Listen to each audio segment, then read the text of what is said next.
Сәлем қыз-келіншектер, бүгін біз сіздермен өте оңай, жеңіл жасалатын салат жасайтын боламыз. Ол үшін бізге жұмыртқа, колбаса, сыр, картоп, сәбіз және майонез қажет болады. Осы тұрған заттарымыздың барлығын терканың үлкен көзіменен өткізіп аламыз.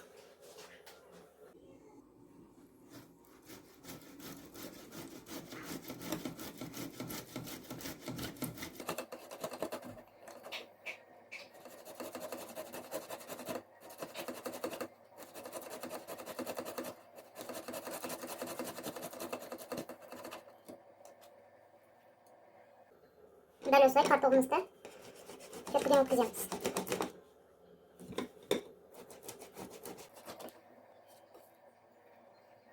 Жұмыртқамызды теркіден өткізбес бұрын ағы мен сарысын бөліп аламыз. Ағын теркіден өткіземіз.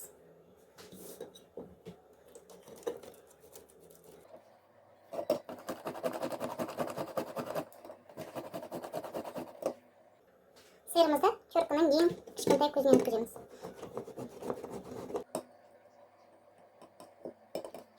Міне барлығын теркіден өткізіп дайындап алдық. Енді салатымызды дайындайтын боламыз. Ең бірінші картошкамызды осылай саламыз.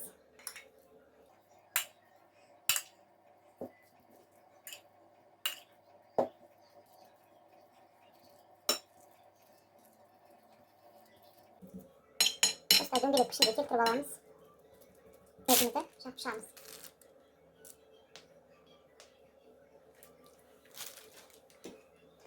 Енді колбасамызды дәл солай үстіне сеуіп шығамыз.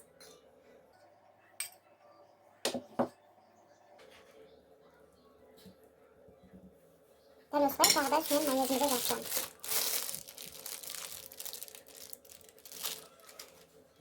Енді кезекте үстіне жұмыртқасын саламыз.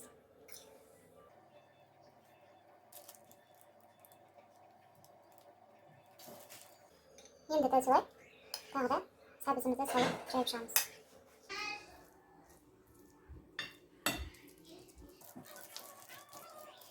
Енді дәл солай екінші рет тағы да қайталаймыз. Қалған картошкамызды салып бір тексеріп шығамыз.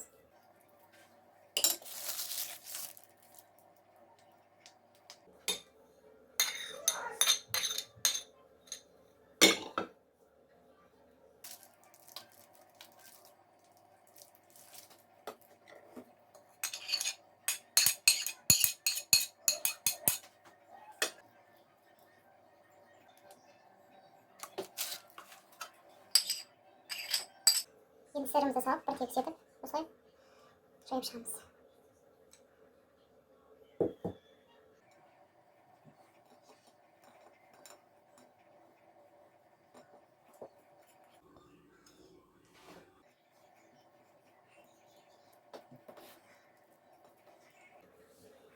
Енді үстіне жұмыртқамыздың сарысын салып әсемдейміз.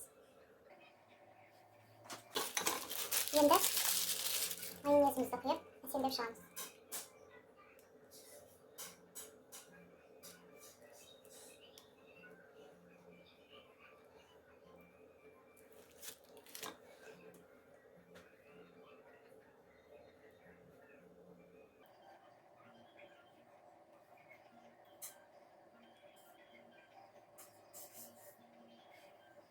Менің салатым дайын. Кез келген мерекелік дастарханға сән беретін дәмі ерекше нәзік салаттарымыздың бірі. Егер сіздерге ұнап жатса, менің каналыма тіркеліп, қоңыраушаны басып қойуды ұмытпаңыздар.